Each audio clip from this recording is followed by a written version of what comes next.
Assalamualaikum warahmatullahi wabarakatuh. Nama saya Indah Permatasari. Saya dari Universitas Muhammadiyah Profesor Dr. Hamka, Prodi PGSD dengan NIM 180 102 5024. Perkenalkan, nama saya Nurul Zihana Bihar dari Universitas Muhammadiyah Profesor Dr. Hamka, Prodi PGSD dengan NIM 1801025228. Perkenalkan, saya Rahma Fajriyanti dari Universitas Muhammadiyah Profesor Dr. Hamka, Prodi PGSD dengan NIM 180 10 25 204. Pada video kali ini saya dan teman-teman saya ingin menjelaskan tentang bagaimana prinsip, alur, dan komponen-komponen yang ada di dalam supervisi pendidikan. Selamat menonton! Pada pembahasan kali ini, yang pertama akan dibahas mengenai alur supervisi akademik. Alur supervisi akademik dibagi menjadi 3 bagian atau 3 alur. Yang pertama ada alur atau tahapan dari pertemuan awal. Yang kedua ada alur atau tahapan observasi mengajar. Yang ketiga ada alur atau tahapan dari pertemuan balikan. Nah, pada pembahasan pertama, kami akan membahas mengenai tahapan pertemuan awal. Tahapan pertemuan awal. Pertemuan awal ini dilakukan sebelum melakukan observasi kelas dengan tujuan untuk mengembangkan secara bersama-sama antara supervisor dengan pihak guru bagaimana kerangka observasinya. Tahapannya ada 2, menganalisis rencana pengajaran dan menetapkan bersama-sama aspek yang akan diobservasi. Tahapan observasi mengajar. Guru dan supervisor menentukan waktu secara kesepakatan bersama bagaimana cara mengobservasinya, dengan tujuan memperoleh informasi untuk mengadakan tukar pikiran setelah observasi berakhir. Tahapannya ada 2, mencatat selama pengajaran dan catatannya harus objektif dan selektif. Yang ketiga ada tahapan pertemuan balikan. Tahapan ini adalah tahapan analisis data selama pengamatan berlangsung, dengan tujuan untuk menindaklanjuti apa saja yang dilihat oleh supervisor sebagai observer pada proses pengajaran. Tahapannya menganalisis hasil observasi, menganalisis perilaku, dan menentukan aspek-aspek.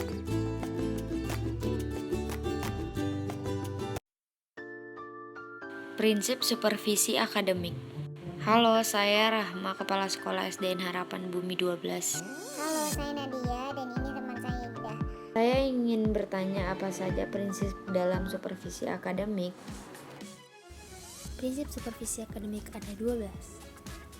Yang pertama itu ada prinsip praktis, yaitu mudah dikerjakan sesuai kondisi sekolah. Yang kedua ada prinsip sistematis, yaitu dikembangkan sesuai perencanaan program supervisi yang matang dan tujuan pembelajaran. Yang ketiga ada prinsip objektif, yaitu masukan sesuai aspek instrumen.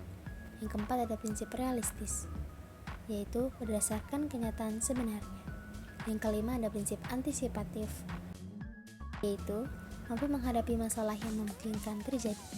Yang keenam ada prinsip konstruktif, yaitu mengembangkan kreativitas dan inovasi guru dalam mengembangkan proses pembelajaran. Yang ketujuh ada prinsip kooperatif, yaitu kerjasama yang baik antara kepala sekolah dan guru dalam mengembangkan pembelajaran. Yang kedelapan ada prinsip kekeluargaan, yaitu mempertimbangkan saling asah-asih asuh dalam mengembangkan pembelajaran. Lalu ada prinsip demokratis, yaitu kepala sekolah tidak boleh mendominasi pelaksanaan supervisi akademik. Yang ke-10 ada prinsip aktif, yaitu kepala sekolah dan guru harus aktif dalam berpartisipasi. Yang ke-11 ada prinsip humanis, yaitu menciptakan hubungan kemanusiaan yang harmonis, terbuka, jujur, ajak, sabar, antusias, dan penuh humor. Yang ke-12 ada prinsip kesinambungan, yaitu supervisi akademik dilakukan secara teratur dan berkelanjutan. Komponen-komponen supervisi pendidikan. Yang pertama ada supervisi bidang personal, yang kedua supervisi bidang material, 3 supervisi akademik, yang 4 supervisi bidang operasional, dan yang terakhir supervisi pengembangan manajemen. Supervisi bidang personal. Supervisi bidang personal adalah suatu kegiatan supervisi yang ditujukan kepada personil-personil pelaksanaan pendidikan, yaitu ada kepala sekolah, pegawai tata usaha, guru, dan siswa. Selanjutnya supervisi bidang material. Yang perlu disupervisi terhadap material dan sarana fisik lainnya yaitu ketersediaan ruangan, pengelolaan dan perawatan terhadap fasilitas, pemanfaatan buku-buku, pemanfaat media dan alat peraga, kelengkapan dan perawatan peralatan penunjang. Selanjutnya, supervisi bidang akademik. Supervisi bidang akademik adalah kegiatan pembimbingan yang ditujukan untuk memperbaiki kondisi baik personal maupun material yang menunjang terciptanya situasi pembelajaran yang lebih baik demi tercapainya tujuan. Selanjutnya, supervisi bidang operasional. Supervisi bidang operasional adalah suatu kegiatan dari supervisi yang diarahkan kepada pembinaan, pemantauan, dan penilaian terhadap jalannya proses pendidikan di suatu sekolah. Supervisi pengembangan manajemen. Inti kegiatan manajemen pendidikan persekolahan adalah pembuatan keputusan untuk meningkatkan mutu kinerja sekolah. Sejalan dengan pemikiran ini, inti manajemen partisipatif yang dituntut dalam manajemen berbasis sekolah adalah pembuatan keputusan secara partisipatif. Kesimpulan dari materi ini adalah bahwa supervisi akademik merupakan suatu layanan dan bantuan yang diberikan oleh supervisor kepada guru dalam upaya memperbaiki pembelajaran, sehingga pembelajaran dapat berjalan dengan efektif, dengan tujuan utamanya yaitu untuk membantu guru agar dapat lebih mengerti dan menyadari tujuan dari pendidikan di sekolah, dan fungsi sekolah dalam usaha mencapai tujuan dari pendidikan tersebut. Demikian video pembelajaran supervisi akademik yang membahas tentang alur supervisi akademik, prinsip supervisi akademik, dan juga komponen-komponen yang ada di dalam supervisi pendidikan.